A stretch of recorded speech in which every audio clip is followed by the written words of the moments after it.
let's stop talking about Trump. We talk about him too much. We want to tell people what we're going to do for them. Yeah. Healthcare, environment, those kind of issues. For example, I've seen you on TV a lot in the last couple of years. I know everything you know, or that you tell us, about the Russian situation. I don't have a clue what you think about healthcare. I've never heard it. Yeah. I don't know whether you're for Medicare for all, or improve Obamacare, or get a chicken. I don't know what. Well, we know that this whole smear on Joe Biden comes from the Kremlin. That's been clear for well over a year now, that they've been pushing this false narrative about the vice president and his son. I was always of the opinion, number one, that the Office of Legal Counsel opinion that you can't indict a sitting president was wrong. Oh, good. That, in fact, you can indict a sitting president. I think there are prudential reasons not to try someone who's the president of the United States, but particularly when there's any risk of the statute of limitations running. If the president commits a crime, they should be indicted, and you should stay prosecution. So, but frankly, I had no expectation that that would be the course Mueller would take, even if the evidence supported it, because he is fundamentally conservative, and I don't mean left-right conservative, but he was going to follow the established policy. He was not going to make new ground. So I didn't think it was realistic to expect that he would indict the president. And those that did, I think, were unrealistic in their expectations. But this was our big gun. Now it just looks like you're stalking him. I think in the eyes of the people who don't follow it that closely, which is most of the country, here's the thing about Bob Mueller. He's like the last person, maybe the last thing in America that left and right agreed on. Left and right basically agreed. This is a guy of honor. This is an honest guy. This is an honest broker. Whatever he says goes. Americans are not into details. Don't read it to me, Bob. Just give me a thumbs up, a thumbs down. The fact that he was like, if you couldn't impeach before, how are you going to impeach after? Here's the awful dilemma that we face. If we don't impeach him, that sends a message that this kind of conduct, this obstruction of justice, this kind of willing use of the help of a foreign adversary, all the lies and cover-up, that this is non-impeachable. At the same time, if we do impeach him, and he is acquitted as he would likely be acquitted, then the message is those are not impeachable offenses. At the end of the day, Bill, there's only one way to deal with this problem, whether we impeach him or not, and that is to vote his ass out of office. John Paul, we know that your life has been turned absolutely upside down because you were accused of spreading Russian disinformation. Tell us about the last few years and what led you to file this lawsuit. Good morning, Carly. Thanks for having me on the show. Well, the last couple of years have been pretty tough. It was pretty quick out of the gate that I was labeled a hacker. And then after Adam Schiff and 51 intelligence experts decided to pen a letter and tell the rest of the American people I was a Russian asset, things have kind of gone downhill from there. Well, we know that this whole smear on Joe Biden comes from the Kremlin. That's been clear for well over a year now, that they've been pushing this false narrative about the vice president and his son. I want a group of people who are not ideologically captured by either side. I am tired of the extremes and the extremists who dominate the debate. They have the megaphone and we hear them more, but I don't think they represent what most people in the country talk about. I think almost any issue you could actually come up with a reasonable middle ground. Let's live in the year we're living in. You know, the year 2024 is just very different. Right. Very, like night and day different from 50 years ago, even probably 20 years ago. Who has some interest in the American people, some interest in something beyond himself. I think at the end of the day, people are going to reject this bigoted, divisive figure. I'm just giving you the answer to the question you're asking all night long. Why do they vote for Donald Trump? It's not always because they like him. No, it's because stuff like that is kookier to them. I think it's true justice. The only thing he cares about is himself and money, and going after the money is a way to bring about some real justice. I don't share your pessimism about this or your pessimism about the general election. The reason why Joe Biden is going to beat Donald Trump is because at the end of the day, America is going to want a president who is a decent human being, who doesn't shit on other people, who has some interest in the American people, some interest in something beyond himself. I think at the end of the day, people are going to reject this bigoted, divisive figure. And I'm just getting tired of seeing so much stuff targeted in his direction, but somehow, some way, he still survives. I mean, we're talking about a situation where he's still going to be the GOP nominee. He's still going to be running for president. You're President Biden. That's the individual that you're going to have to beat. 4 indictments, 91 counts. They ain't even bringing up the bankruptcies, ain't even bringing up this particular issue with this civil case, and somehow, some way, he puts cats to shame because he clearly has more than 9 lives. I mean, come on. The Atlantic put out an article last year, and it was called "Separating Sports by Sex Doesn't Make Sense."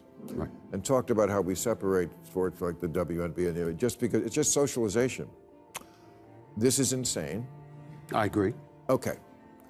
That's why people vote for Trump. Because there's stuff like that on the left that people just go, I know Trump's horrible, but separating by sports by sex makes perfect sense. And if you think it doesn't, you can't leave the country. That's cutting. Senator Schiff, given the ongoing political tensions and Trump's actions toward his critics, do you think President Biden's preemptive pardons turned out to be more important than initially expected? Let's first tell people what that means, preemptive pardons. That was pretty unprecedented, right? Before he left office, Joe Biden pardoned you and a number of people who he thought Trump would go after. No, I take the opposite view. I don't think he should have given the pardons at all. Really? No, I don't think he should have, and I was vocal about that at the time. Can you refuse a pardon? That's less clear because in the case of the January 6th committee, he pardoned essentially the whole committee. And so the FBI came in and arrested the judge. No, I haven't heard that. Maybe I'm wrong, but I don't think I've ever read arrested a judge. So is this significant? Well, I think I'm not going to comment on something I don't know more about than what you've just told me. You read about it too. Yeah, I mean, I read about it, but I don't know. So you don't trust anything either, and you work for the New York Times. Well, Catholic schools are popular now, even with people who aren't Catholic, because it's the last place you can send your kid to get an old school education. And they just tell the kids, forget about the Jesus stuff. Just, to them, that's okay indoctrination, as opposed to some of the other indoctrination that goes on. And also, the Catholics don't put up with bullshit. They take your phone. You have to learn your P's and Q's and your grammar and all this kind of stuff. And that's what I just don't understand, that parents don't have the whip hand anymore. Not that you should actually use a whip. And I don't have kids, so I don't know that firsthand, but every movie and TV show that has a teenager in it cannot be mischaracterizing this. And the kids they don't listen to their parents, they turn their back on them, they walk out of the room, things that would just get me shut down when I was a kid. I respect the fact that you don't share my pessimism. I truly do. I understand where you're coming from. But I think that's part of the problem. I think the Democratic Party should share my pessimism. I think they should be on high alert. I think they need to treat him with the seriousness that it deserves, because you having a lot of faith in the American people. The man did get over 74 million votes. You've got people that are looking at Joe Biden. I'm not going to call him a cognitive mess or anything like that. That's very disrespectful. I would never speak about our president that way. But when you're 82 years of age, it's not offensive to say you're no longer a spring chicken and you don't seem to have. In a moment that left viewers stunned, Bill Maher did something virtually unheard of in today's partisan media landscape. He held a prominent Democrat's feet to the fire with the same intensity usually reserved for their political opponents. The target? None other than Adam Schiff, the man who's made himself the face of the anti-Trump resistance.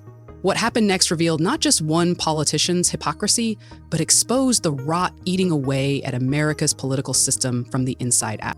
But stop talking about Trump, Marr said, delivering the line that would unravel Schiff's entire political persona in seconds. We talk about him too much. We want to tell people what we're going to do for them. Healthcare, environment, those kind of issues, with surgical precision.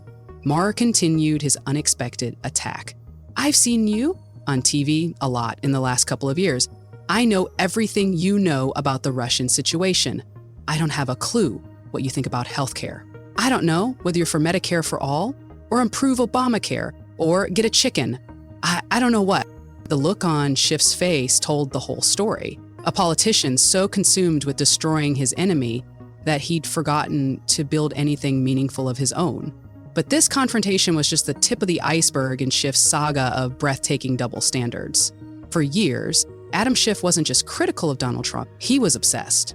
Every television appearance, every press conference, every tweet revolved around one singular mission: taking down the 45th president by any means necessary. It wasn't normal opposition, it was political blood sport. Schiff positioned himself as the righteous crusader for truth and accountability, the last line of defense against a supposedly corrupt administration threatening democracy itself. This centerpiece of Schiff's crusade was, of course, the Russia collusion narrative. Night after night, he appeared on news programs claiming to have direct evidence of Trump colluding with Russia.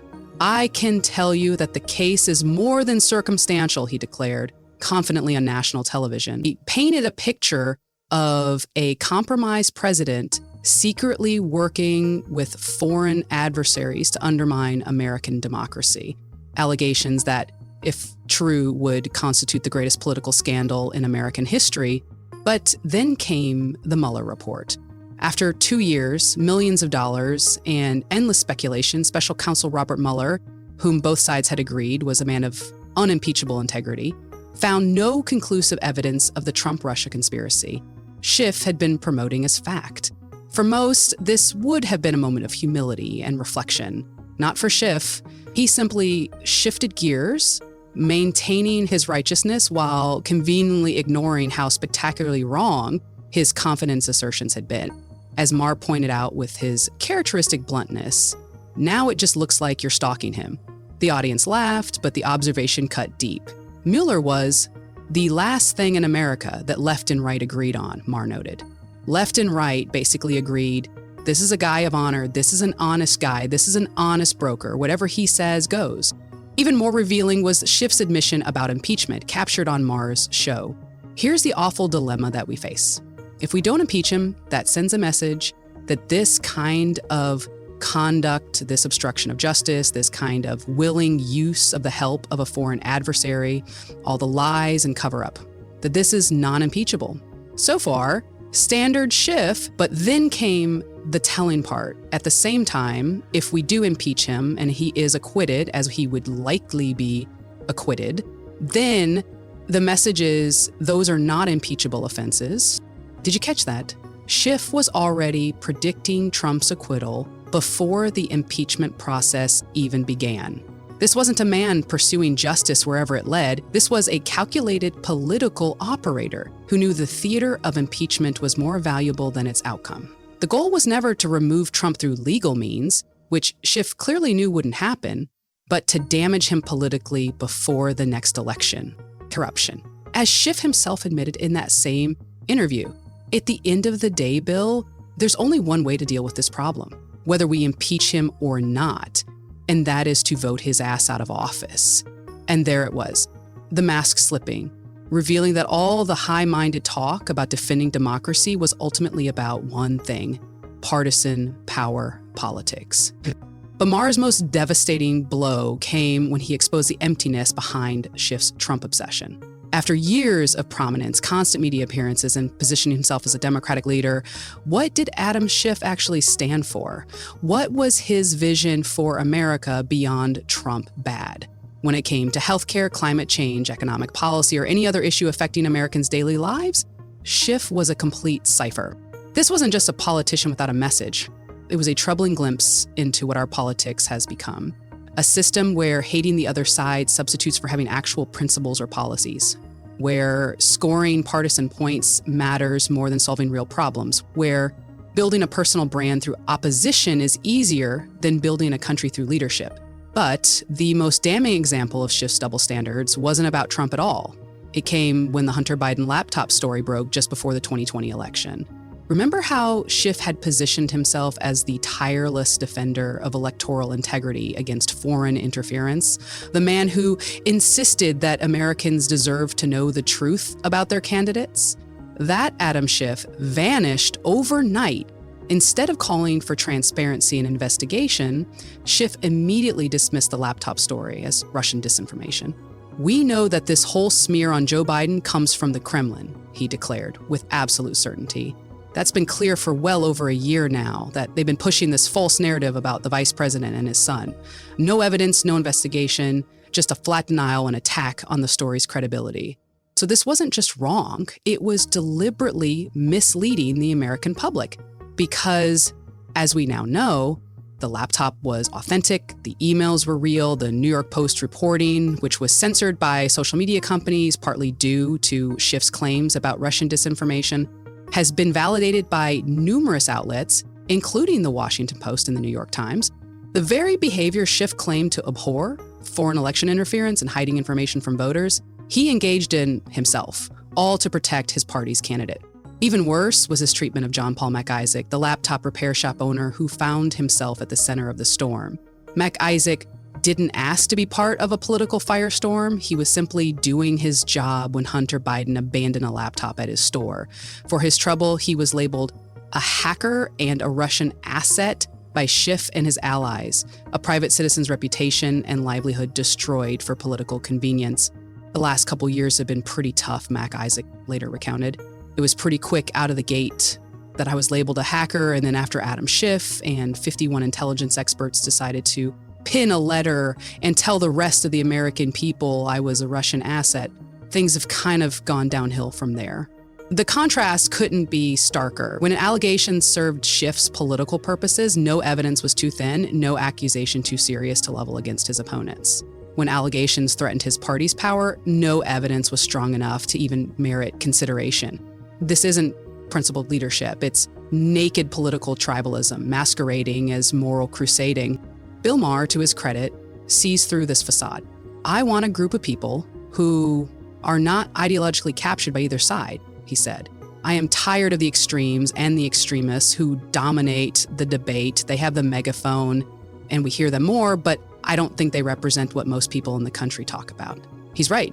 Most Americans are exhausted by the endless partisan warfare and the politicians who prioritize it over progress. The tragedy is that figures like Schiff don't just damage their own credibility, they damage our entire political system.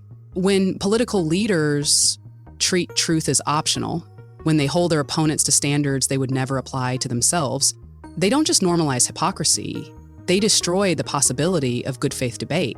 Why compromise with people you've painted as existential threats? Why seek common ground with those you've labeled as Russian assets? This isn't just about Adam Schiff. It's about a political culture that rewards performative outrage over productive leadership, that values loyalty to party over loyalty to principle, that treats politics as blood sport rather than public service. Politicians who excel in this environment aren't statesmen, they're gladiators, fighting for our entertainment while the republic burns around them. As Americans stare down multiple crises, from economic uncertainty to climate change to geopolitical threats, we deserve better than leaders whose only consistent principle is my team good, your team bad. We deserve politicians who will hold power accountable regardless of which party holds it, who will pursue truth wherever it leads, even when it's uncomfortable for their allies, who have actual visions for the country beyond defeating the other side. Bill Maher summed it up perfectly. Let's live in the year we're living in. The year 2024 is just very different, very like night and day different from 50 years ago, even probably 20 years ago. Our challenges demand a politics of substance, not spectacle, of solutions, not slander, of building bridges, not burning them. But the question is whether we'll continue to reward politicians like Adam Schiff, who excel at the old politics of division, or demand leaders worthy of the moment we're in. The fate of our democracy may depend on the answer. What do you think? Has partisan politics gone too far? Is there still hope for finding common ground in America? Let me know your thoughts in the comments below. Hit that subscribe button if you haven't already, and stay tuned for more content that cuts through the noise to find the truth. Thanks for watching, and I'll see you in the next video.